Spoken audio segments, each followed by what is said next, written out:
দুর্ভোগ শহরটা পার হচ্ছি, ভাঙাচোরা রাস্তা শেষ করে এখন হচ্ছে লেন পথে। দুর্ভোগ শুধু ইয়াক আর ইয়াক। কাছ থেকে দেখতেছি নিচেই অনেক, এখানে অনেক ভয়ানক একটা মোড় দেখছেন।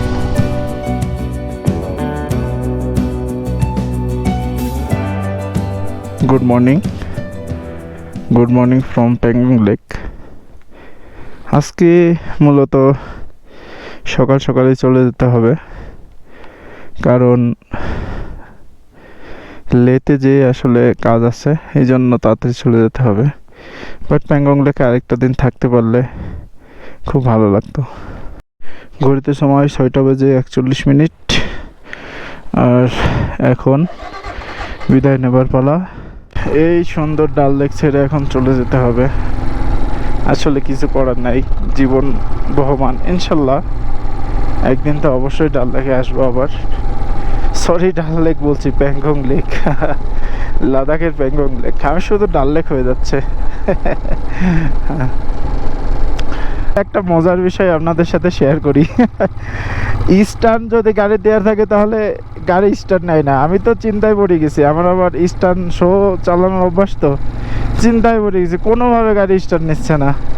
আমি বলতেছি কিরে কি সমস্যা হলো, পরে খুঁজে পাইনি, পরে দেখি স্টার্ট নামানো। আসলেই আজীব একটা গাড়ি। এই জায়গাটা প্রচুর ঠান্ডা থাকে প্যাংগং লেকের এই সাইডটাতে। আর এই লেকের পানি নাকি যে এত শক্ত হয় যে এর উপর দিয়ে গাড়ি চালানো যায়। তাহলে চিন্তা করেন ঠান্ডার সময় কি একটা অবস্থা হয়। সুবহানাল্লাহ, কত সুন্দর যে দেখা যাচ্ছে, আসলে বলে বোঝানো যায়। এই লেকটাকে ঘিরে আসলে এখানকার মানুষের জীবনযাত্রা চলে, কারণ এখানে আসলে খুব দুর্গম একটা জায়গা। জাস্ট ওই 3 ইডিয়ট মুভিটা যখন শুটিং হয়েছিল তারপর থেকেই মূলত এখানে মানুষের সমাগম বেড়ে যায়, যে এই এত সুন্দর জায়গা ইন্ডিয়াতে আছে। আর তখন থেকে এখানকার মানুষের আয় রোজগার, জীবন জীবিকা আসলে এই লেকের পাড় দিয়েই হয়ে থাকে। আমি এখানে খুব কম সংখ্যক মানুষেরই গরু মানে গবাদি পশু পোষা দেখেছি, কিন্তু আসলে লেকের এই সাইডটাতে এদের জীবন জীবিকা আসলে অনেক কষ্টকর। এই যে দেখা যাচ্ছে আর 2টা মাস পরে এখানে সম্পূর্ণ কিন্তু বরফে ঢেকে যাবে, আর তখন কিন্তু মানুষের যে কি কষ্ট হবে, আসলে সেই কষ্টের কোনো শেষ নাই। দেখেন লেকটা আরো বেশি কিউট দেখা যাচ্ছে। ওহো সুবহানাল্লাহ, অনেক সুন্দর দেখা যাচ্ছে, অনেক সুন্দর। আপনাদের সাথে মূলত আসলে সবকিছু শেয়ার করব ব্লগ আকারে। অবশ্যই ব্লগগুলো দেখবেন, কারণ আপনারা যখন আসবেন অবশ্যই আমার মাধ্যমে একটু না একটু হলেও উপকৃত হবেন। কারণ আমি আসলে এখানে একাই এসেছি, আর একাই 100 জনের মতো কাজ করেছি ইনশাল্লাহ। আসলে একটু চালাক হলে সব কিছুই করা সম্ভব। আপনাদেরকে আমি ব্লগে সব কিছু শেয়ার করবো ইনশাল্লাহ। ও নিচে যা লাগতেছে, ও সুবহানাল্লাহ, ও ওরে কালার পানির। মানা যায়, এটা এত কিউট কালার। ও সুবহানাল্লাহ, হোয়াট এ পানি। সেই কালার, সেই। আমি আসলে প্যাংগং লেক থেকে 8 কি 9 কিলোমিটার দূরে, লেকের পাশেই ছিলাম। লেকটা আসলে অনেক বড়, অত দূর আপনাদেরকে ঘুরাই দেখাতে পারি নাই। জাস্ট যতটুকুন দেখাচ্ছি এতটুকুন এই সৌন্দর্যটা বুঝে নেন যে কোন লেভেলের সৌন্দর্য এটা। সুবহানাল্লাহ।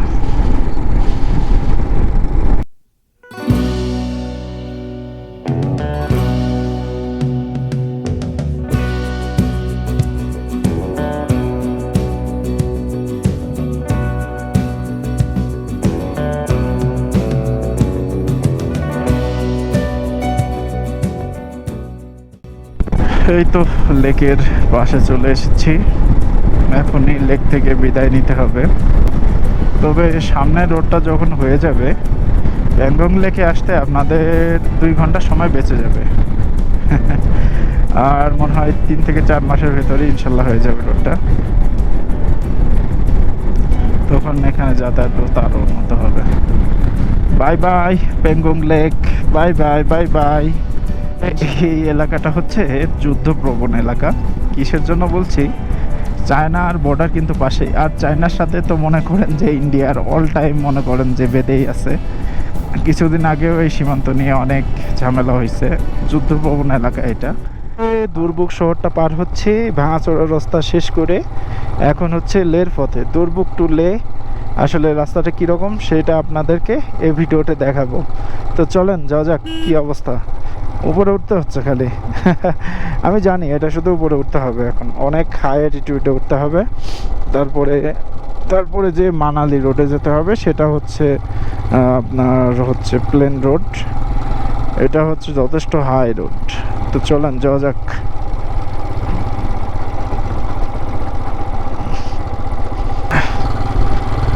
রাস্তা হচ্ছে সাপের মতো বাঁকা। তো অনেক উঁচুতে উঠতে হচ্ছে। আমি মাঝে মাঝে চিন্তা করি, এই গাড়িটা আমি নিজেই নড়াইতে পারি না, এর কি পাওয়ার থাকলে পারে এটা এত স্পিডে টান দিতে পারে। আসলেই তাই, সিসি ব্যাপারটা একটু অন্যরকম। সিসি জিনিসটা হলো শক্তির জিনিস। আমাদের দেশে তো 150 সিসির উপরে আসলে পারমিট নেই। এই জন্য আসলে আমরা বুঝি না যে হায়ার সিসির মজাগুলো কি। আচ্ছা, হায়ার সিসি মানে কি টানাটানি? অবশ্যই না। মানে এই কথাটাই আসলে কেউ বুঝতে চায় না যে হায়ার সিসি মানেই যে টানাটানি না, হায়ার সিসি মানে যে আরামদায়ক, সেটা আসলে মানুষ বোঝে না। সাপের মতো আঁকা বাঁকা। আসলে লাদাখের রাস্তাগুলো এরকম, পাহাড় কেটে বানানো তো, সব রাস্তায় দেখবেন সাপের মতো আঁকা বাঁকা রাস্তা। লে এখান থেকে 105 কিলোমিটার, খাড়ু 70 কিলোমিটার। আমাকে যেতে হবে লে 105 কিলোমিটার। তো চলেন যাওয়া যাক। সুন্দর দেখা যাচ্ছে। ওই যে মাউন্টেনের উপর বরফ জমে আছে। আচ্ছা, এইবার না বরফ ছুঁয়ে দেখতে পারলাম না, এটাই হচ্ছে কষ্ট। মানে একটু যদি হাত দিয়ে ছুঁয়ে দেখতে পারতাম না, বেশ ভালো লাগতো। কপালে হাত দিয়ে ছুঁয়ে দেখা নাই।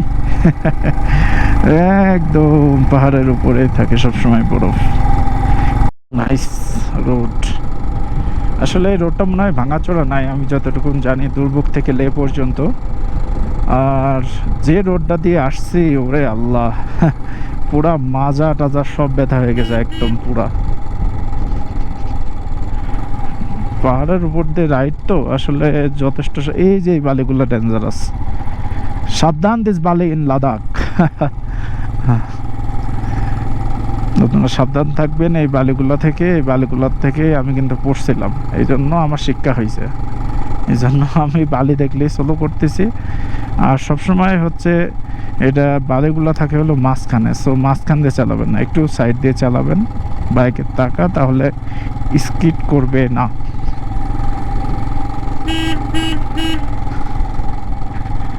ওরে পাহাড় রে, লে 100 কিলো।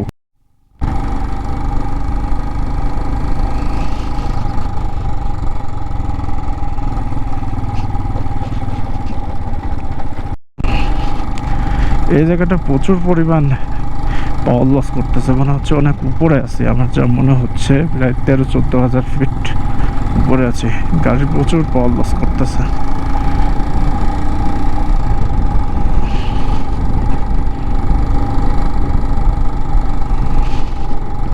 দেখছেন? ও আসলেই তো সুন্দর এই জায়গাটা, জোস। সবুজ ঘাস আপনি কখন দেখতে পাবেন জানেন? যখন হচ্ছে গ্লেশিয়ারের পানি এভাবে গলে গলে নিচ দিয়ে যাবে, তখন দেখবেন সবুজ ঘাস জন্মানে বেশি জায়গাটা দিয়ে। আসলেই মাটি আর পানির কম্বিনেশন একটা অন্যরকম জিনিস।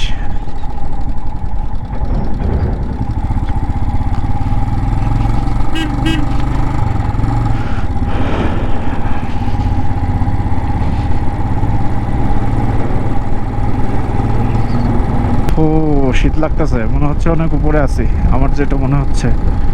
এত শীত তো লাগার কথা না, নিচে তো ও কাপ হয়ে যাচ্ছে, কাঁপতেছি অলরেডি। প্রচন্ড ঠান্ডা এই জায়গাটা। ও মাই গড, ও, মনে হচ্ছে অনেক উপরে আছি। আমার যেটা বিশ্বাস হয়তো 16,000 উপরে, 15 থেকে 16,000 ফিট উপরে আছি। এই জন্য গাড়ির পাওয়ার লসও করতেছে, নিজেও কাঁপতেছি।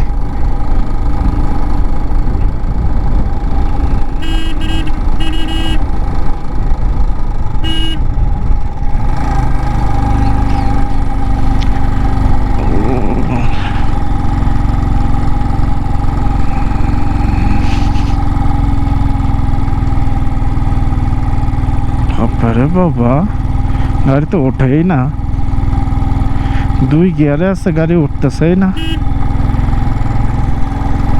থ্যাংক ইউ ড্রাইভার সাহেব। বলি এত ঠান্ডা কে?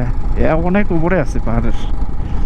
ও মাই গড, অলরেডি হাত কাঁপতেছে আমার, এত ঠান্ডা লাগতেছে।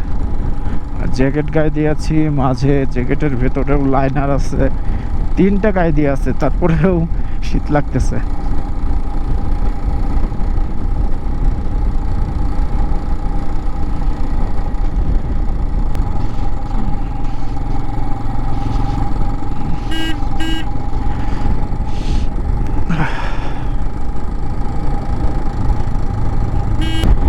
এখানে হচ্ছে ক্যাম্প, অনেকে ক্যাম্পিং করে থাকে এই জায়গাগুলোতে।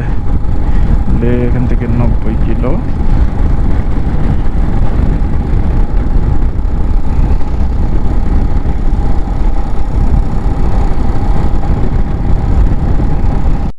শুধু ইয়াক আর ইয়াক। এরা শুধুমাত্র আপনার ইসেই হয়, ওই ছবি তোলেন একটা। দেখেন লাইন বাই লাইন সেনাবাহিনী ট্রাক নামতেছে, দেখছেন? জোর দেখা যাচ্ছে। ওরে বাবা রে বাবা, মনে হচ্ছে বরফের কাছে চলে আসছি, এত ঠান্ডা।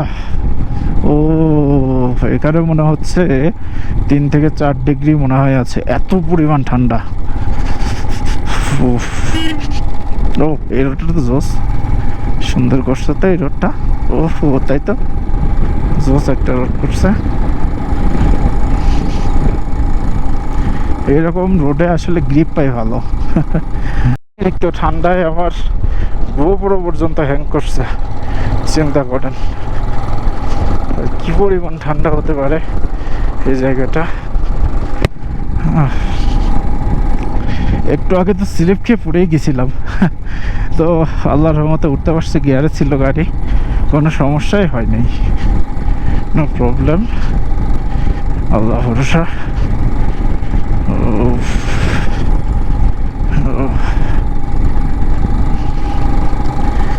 অনেক উপরে, অনেক অনেক উপরে। আর আর্মি ক্যাম্পটা হলো এই ঠিক মাঝখানটাই। এখানে মাঝখানে যে ক্যাম্প হয়েছে, ওরে আল্লাহ এত শীত এই জায়গা। আরে ওই দেখেন পাহাড়ের চূড়া, তাই তো বলি এত হাঁপ লাগতেছে কে, অক্সিজেন অনেক স্বল্পতা। তবে আল্লাহর রহমতে আমার শ্বাসকষ্ট নাই, এই জন্য কোনো সমস্যা হচ্ছে না। ওই যে বরফ, একদম কাছে বরফ, আর একটু নিচে হলে ধরতে পারতাম বরফগুলা। উপরে উঠতেছি দেখেন, ও হো, অনেক উপরে উঠতেছি, অনেক, একদম পুরো পাহাড়ের চূড়ায় উঠতেছি। It's impossible only Himalayan. গাড়িগুলো আসলেই জোস।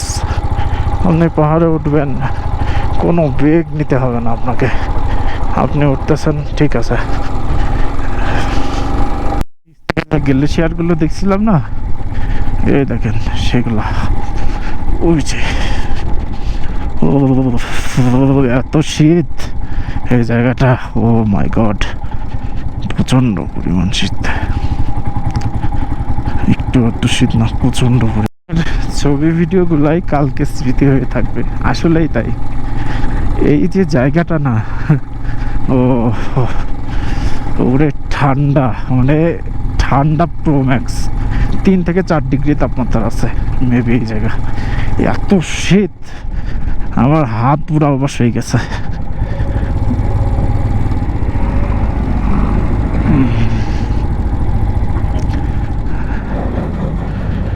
ট্রাকের পিছনে থাকা যাবে না, যদি কোনো সময় ব্যাক করে তাহলে 12টা বাজায় দিবিনি। কাছ থেকে দেখতেছি নিচেই অনেক, এখানে অনেক, এইখানে তাপমাত্রা মাইনাস মাইনাস হবে না, 2 থেকে 3 ডিগ্রি হবে। ভাত জমবে না, এখানকার গরম কলে নাই, তাহলে ভাবেন কি ঠান্ডা থাকে এই জায়গা। ওরে ঠান্ডা,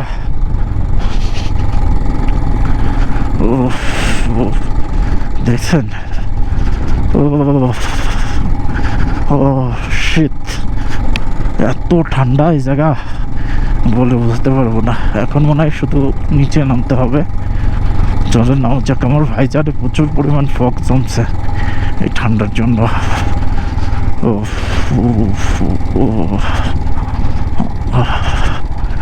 ও মাই গড।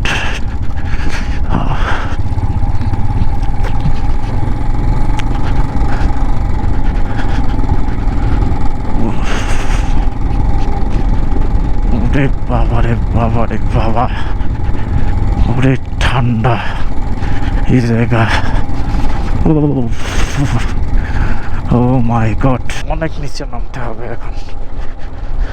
এখন শুধু নিচে নামার বলা। Oh yes yes yes yes yes.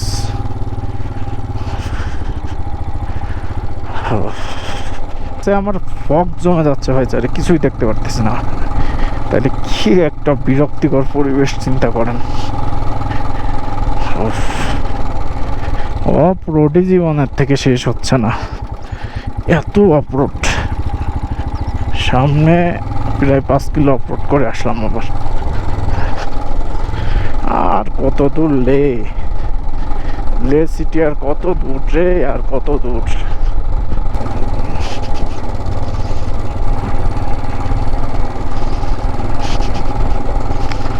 Snow bound area, এই জায়গাটা প্রচুর পরিমাণ স্নো হয়।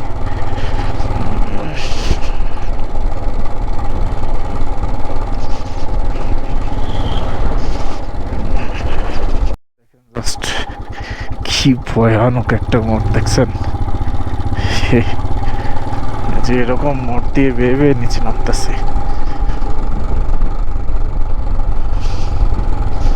এই রোডে ভুলের কোনো ক্ষমা নাই, বুঝছেন?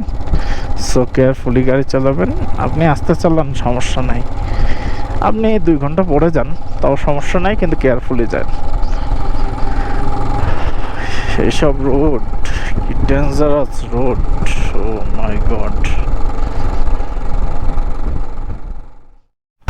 ক্ষণ পরে একটু ভালো রোডে দেখা পাইছি। এইসব রোডে তো গাড়ি চালাইতে মন চায়, যতই পাহাড়ি হোক না কেন।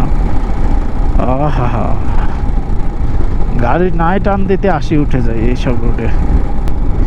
সেই রোড, নতুন রোড করলে পারে সেই রোডে গাড়ি চালায় যে মজা লাগে, আসলে ওয়াও লেভেল। সেই সেই সেই শক্তি এখান থেকে আর হচ্ছে 6 কিলো। শক্তি থেকে মূলত আসলে যে লে মানালি হাইওয়েটা, ওই রোডটা ধরতে পারবো।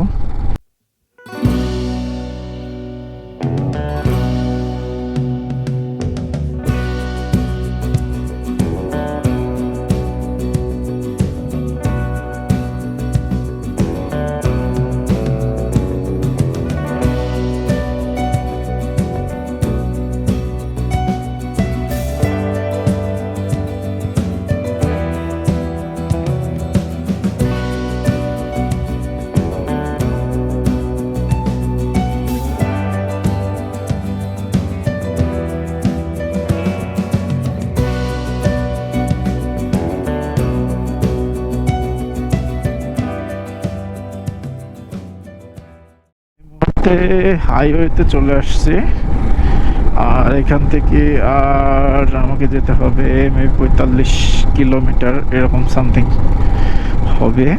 তো চলেন যাওয়া যাক। অফ রোডিং করতে করতে পুরো মাজা হয়ে গেছে ব্যথা, এত অফ রোড। আল্লাহ, অনেক অনেক বড় অভিজ্ঞতার সম্মুখীন হলাম। সুবহানাল্লাহ। সব হাইওয়েটা যদি এরকম হইতো না, কি মজাই না হতো। 100 টান উঠে যাচ্ছে কখন আমি কিছুই বুঝতেছি না। হিমালয়ান কা এই তো মজা হ্যায়। আসলে আমি যে বিষয়টা নিয়ে কথা বলবো, এখন আর 30 কিলোমিটার এখান থেকে আমাকে যেতে হবে দেন সেখান থেকে বাসের টিকিট কাটতে হবে, বাসে থেকে যেতে হবে হচ্ছে আপনার শ্রীনগর থেকে কালকে সন্ধ্যা 6টায় ফ্লাইট। তো এই হচ্ছে কাহিনীটা লে শহরের কাহিনী, মূলত প্যাংগং টু লে শহরের কাহিনীটা মূলত আসলে শেষ করতে যাচ্ছি এই জন্যই যে আমি আসলে যেটা বলে শেষ করতে যাচ্ছি সেটা হচ্ছে আমি মাইলেজটা কত পেলাম, আমি হিমালয়ানের মাইলেজটা কত পেলাম আমি আপনাদের বলি। আমি তেল ভরেছি মোট হচ্ছে 11, 4, 15, 16 লিটার তেল ভরেছি। হ্যাঁ, 16 লিটার তেল ভরছি আমি, শুধু 16 লিটার তেলের ভরে আমি আপনার 430 কিলো যাব, 470 কিলো চালাচ্ছি। তাহলে এবার হিসাব করেন কতটুক মাইলেজ পেয়েছি আমি। আমার জানার মতো অনেক ভালো মাইলেজ দিয়েছে, অনেক ভালো। আমার লাদাখ সিরিজের গল্পটা ঠিক এখানেই শেষ হচ্ছে। দেখা হবে অন্য কোনো জায়গায়, অন্য কোনোভাবে। সবাই ভালো থাকবেন, সুস্থ থাকবেন। আসসালামু আলাইকুম।